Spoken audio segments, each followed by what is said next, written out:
Assalamualaikum warahmatullahi wabarakatuh. Selamat datang di mata pelajaran simulasi dan komunikasi digital untuk siswa kelas 10 Sekolah Menengah Kejuruan. Sebelum pelajaran kita mulai, mari kita berdoa terlebih dahulu agar pembelajaran kali ini dapat berjalan dengan lancar.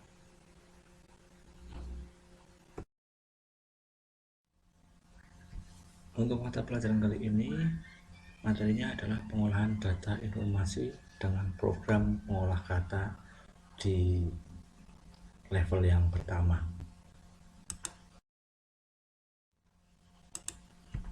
Kompetensi dasarnya adalah mengevaluasi paragraf deskriptif, argumentatif, naratif, dan persuasif. Kemudian yang kedua, menyusun kembali format dokumen pengolah kata.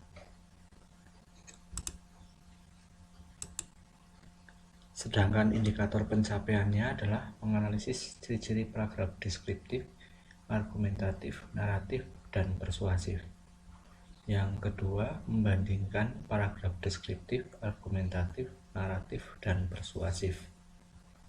Yang ketiga, memanipulasi dokumen menggunakan perangkat lunak pengolah kata. Kemudian yang keempat, membuat tulisan deskriptif. Dan yang kelima, mengembangkan proposal menggunakan perangkat lunak pengolah kata. Tujuan pembelajaran ini nantinya adalah mendeskripsikan langkah-langkah bekerja dengan aplikasi pengolah kata. Kemudian membuat teks dan paragraf. Yang ketiga, mengidentifikasi tentang ciri-ciri paragraf. Yang keempat, membuat tulisan deskriptif dalam bentuk proposal. Kemudian yang kelima, mencetak file dokumen dan menyimpan file dalam folder. Sebelum kita mulai pembelajaran, kita saksikan video berikut ini.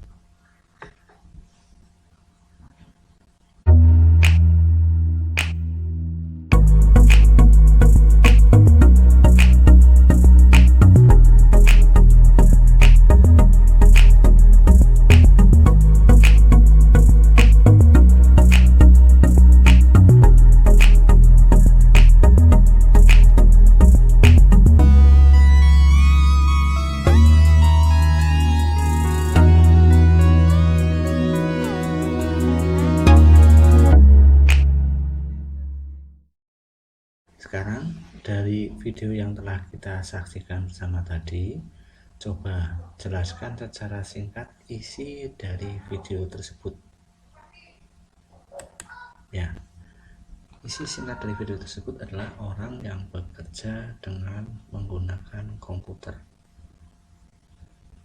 Kemudian masih dari video itu, coba sebutkan apa saja yang kalian lihat. Nah, jadi ada beberapa hal yang bisa kita lihat di situ. Ada monitor, kemudian ada keyboard, kemudian ada mouse, kemudian juga ada UPS, kemudian ada gambar yang muncul di layarnya atau usernya.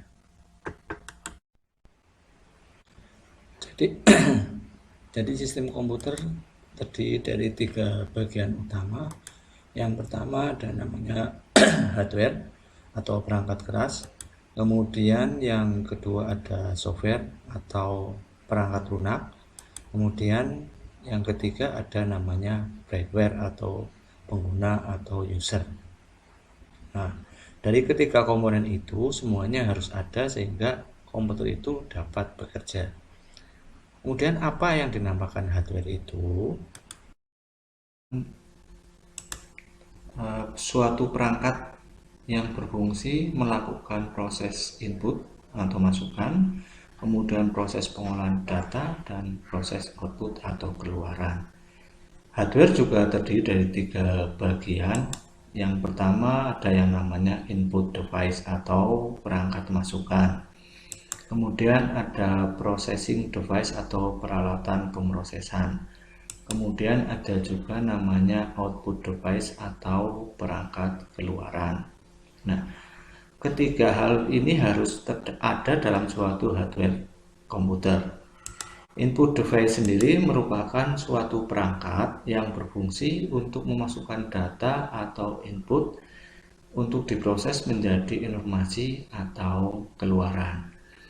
Ada beberapa jenis input device yang biasa kita gunakan. Yang pertama ada mouse, kemudian ada keyboard, papan ketik, kemudian ada webcam, kemudian juga pen tablet, dan kemudian juga ada joystick untuk mempermudah orang bermain game.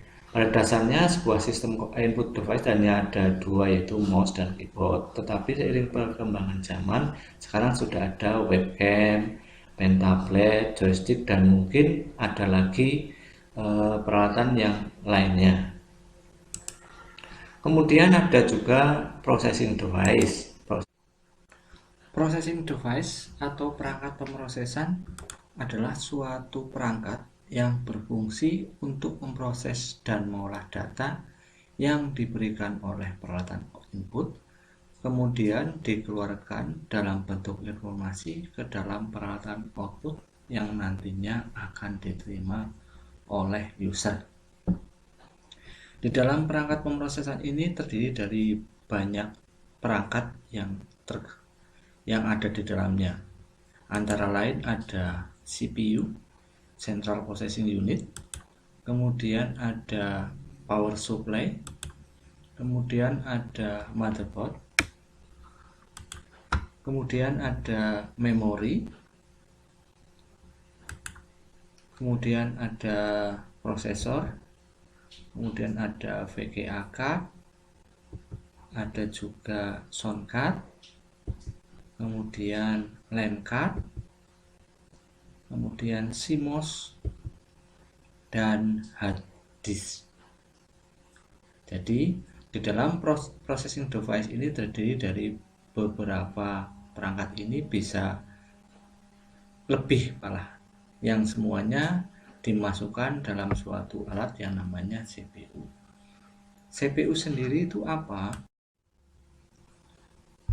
CPU merupakan dalam sebuah sistem komputer. Pada mesin besar, CPU memerlukan satu atau lebih papan sirkuit. Kemudian ada namanya power supply. Power supply merupakan perangkat yang digunakan untuk menyalurkan arus listrik ke berbagai peralatan yang ada di komputer. Kemudian ada motherboard, merupakan pusat pengendali yang mengatur kerja dari semua komponen yang terpasang. Nah, di motherboard ini terdapat beberapa slot yang dipakai untuk memasang card-card yang ada di papan ini. Antara lain di sini ada slot ini untuk memasang memori, kemudian yang ini di sini di sebelahnya itu untuk memasang prosesor, kemudian ada yang untuk memasang baterai CMOS, ada untuk memasang LAN card, VGA card, dan sound card. Kemudian ada memori. Memori merupakan sebuah alat yang digunakan untuk menyimpan data, tetapi sifatnya hanya sementara saja. Artinya ketika komputer masih dalam keadaan hidup, maka data yang tersimpan sementara akan aman. Tetapi ketika komputer mati atau dimatikan atau tiba-tiba mati, maka secara otomatis data itu akan hilang. Kemudian ada prosesor. Nah, prosesor ini orang banyak menyebutnya dengan istilah adalah otaknya komputer. Karena cepat lambatnya komputer sangat bergantung pada prosesor yang kita pakai. Ada berbagai jenis prosesor yang ada saat ini, mulai dari Intel maupun AMD atau yang lainnya. Intel sendiri sudah sampai ke tingkatan Core i9 i7, terus i9, dan mungkin namanya VGA card. Nah, card ini yang tadi dipasang di motherboard. VGA card sendiri merupakan peralatan yang digunakan untuk mengolah data berupa data grafis yang nantinya akan ditampilkan di layar monitor. Nah, di VGA ini nanti akan ada kabel namanya kabel VGA. Di sini tempelkan di VGA ini nanti menuju ke monitor. Kemudian ada namanya sound card. Sound card fungsinya adalah untuk mengolah data tetapi berupa data audio atau suara. Kemudian ada LAN card. LAN card merupakan suatu peralatan yang berfungsi untuk menghubungkan antara komputer dengan jaringan atau menghubungkan komputer dengan internet juga boleh, karena di sini ada tempat untuk memasangkan kabel dengan konektor RJ45.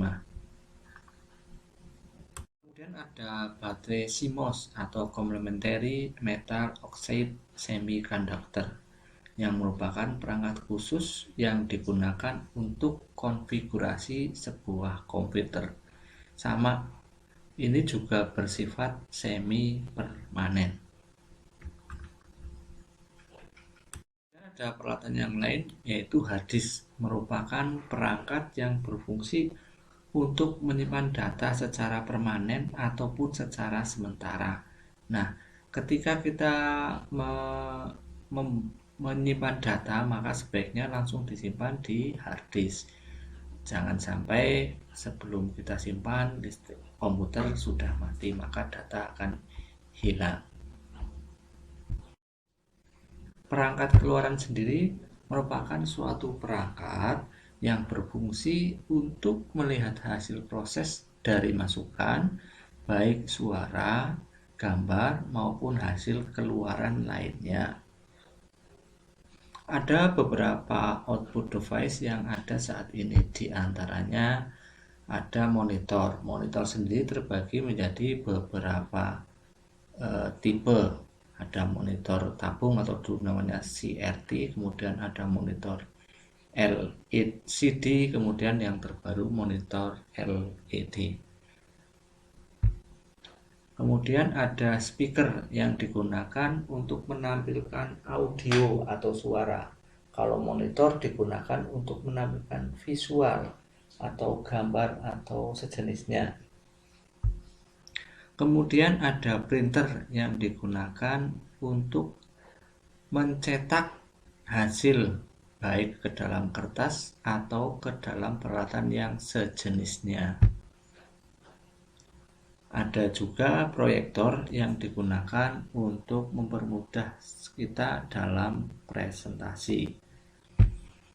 Kemudian ada juga masih sama dengan printer, hanya ini namanya plotter yang banyak digunakan di percetakan, gunanya untuk mencetak spanduk, banner, dan sebagainya yang berukuran besar.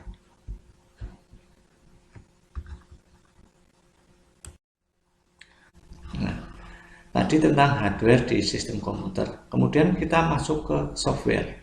Software atau perangkat lunak merupakan suatu perangkat yang berfungsi menghubungkan perangkat keras dengan pengguna, dan secara fisik software itu tidak dapat dipegang. Ada 3 jenis software. Yang pertama ada namanya OS atau operating system atau sistem operasi. Kemudian ada namanya aplikasi sistem atau sistem aplikasi.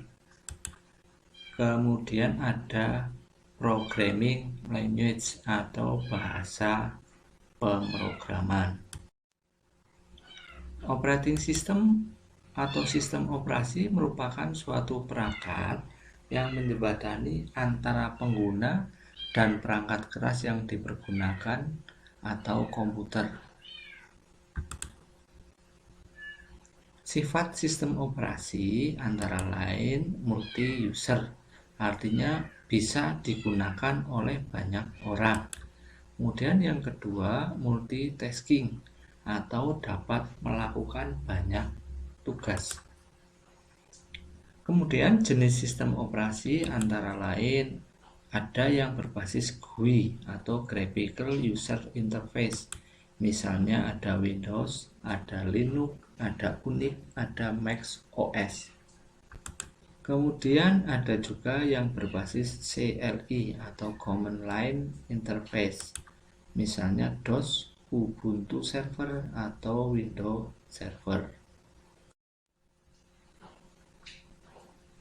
Aplikasi sistem atau sistem aplikasi merupakan perangkat yang berfungsi untuk melakukan berbagai bentuk tugas perkantoran seperti pengolahan kata, lembar sebar, presentasi, pengolahan halaman web, hingga perangkat media player dan sebagainya.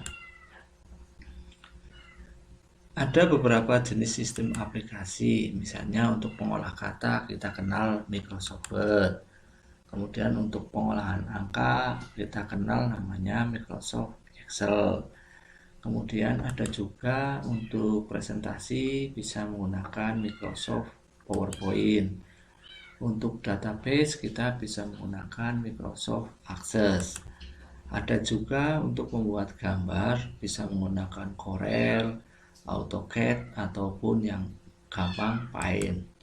Kemudian ada juga untuk edit film seperti Premiere, Uled, dan sebagainya. Serta masih banyak lagi sistem aplikasi sesuai kebutuhan kita.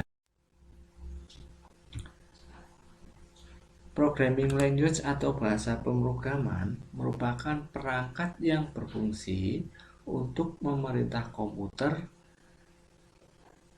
dan merupakan suatu himpunan dari aturan atau sinteks semantik dipakai untuk mendefinisikan program komputer.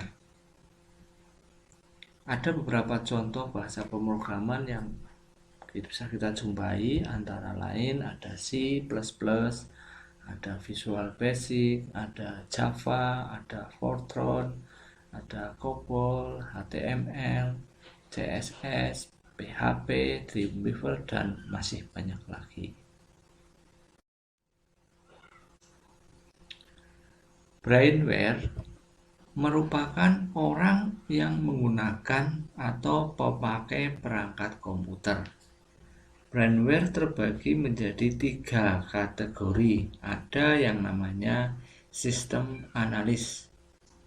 Kemudian merupakan sistem analis ini adalah orang yang melakukan rancangan analisa sistem yang nantinya akan dikerjakan oleh seorang programmer. Kemudian yang kedua ada namanya programmer. Programmer ini merupakan orang yang mengerjakan program. Program itu berasal dari seorang sistem analis. Kemudian operator. Operator merupakan orang yang menjalankan program yang telah dikerjakan oleh. Demikian tadi materi untuk sistem komputer. Barangkali ada hal-hal yang belum jelas bisa ditanyakan. Kemudian tugas kalian adalah mengamati dan melihat video yang akan saya putar berikut ini. Kemudian nanti dibuat kesimpulan, selanjutnya dibuat laporan. Nantinya setiap kelompok atau setiap anak mempresentasikan hasil laporan tersebut. Kita sama-sama lihat video berikut ini. Dipasang. Ya, kita lihat di sini sudah ada CPU, monitor, keyboard,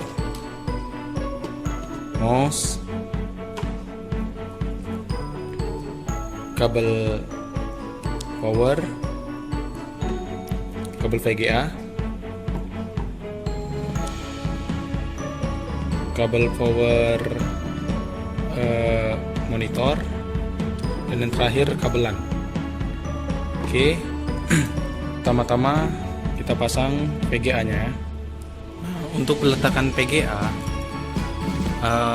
kabel VGA itu diletakkan di port yang berwarna biru ya. Oke, seperti ini.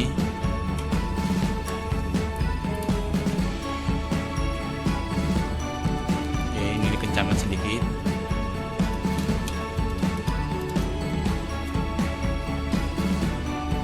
Nah, sudah. Lalu untuk satu lagi kita pasangkan ke monitor.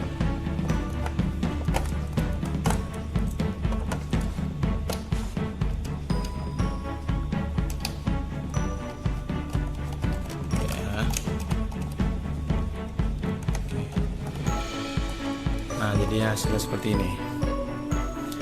VGA ke monitor, sambungannya lagi VGA-nya ke CPU. Oke, yang keyboard, cara peletakannya itu di seperti ini.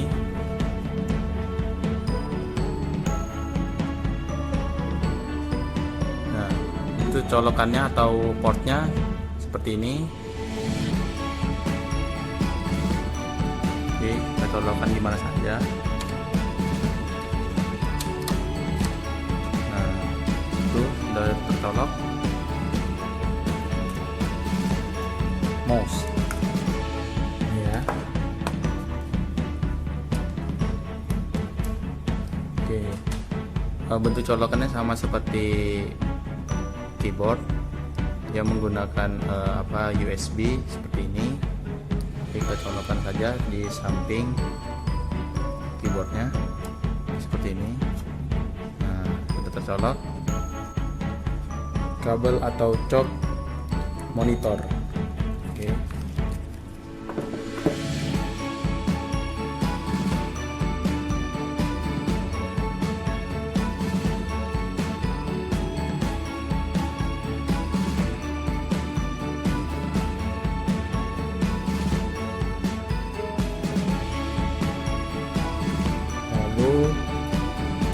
Ini adalah kabelan, cara menyambungkannya.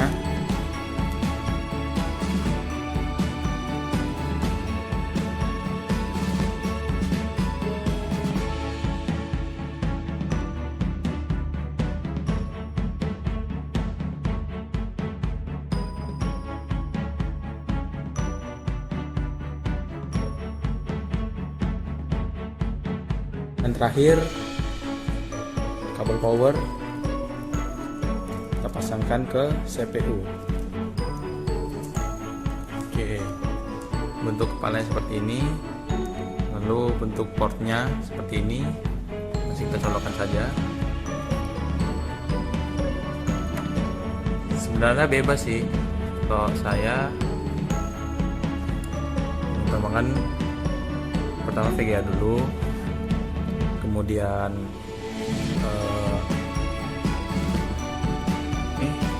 cara menghidupkan komputer pertama adalah tekan tombol power. Ini di sini tombol powernya seperti ini ya. Sebenarnya setiap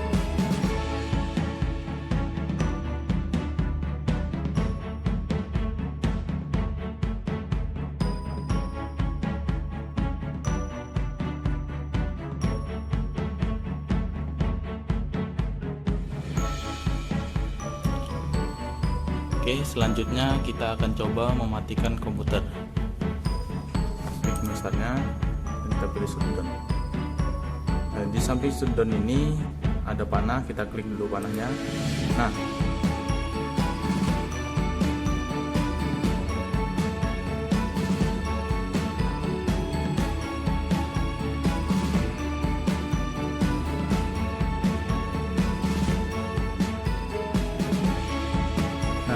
saat mematikan komputer juga tidak boleh menggunakan tombol power, karena itu akan menyebabkan komputer juga cepat sekali rusak. Nah, seperti sudah mati ya. Bagaimana? Sudah melihat semua video tadi? Nah, sekarang silahkan dibuat kesimpulannya. Barangkali untuk materi kali ini saya cukupkan sampai di sini. Semoga ini bisa bermanfaat buat kalian semua dan buat kita semua. Akhirnya saya akhiri. Wassalamualaikum warahmatullahi wabarakatuh.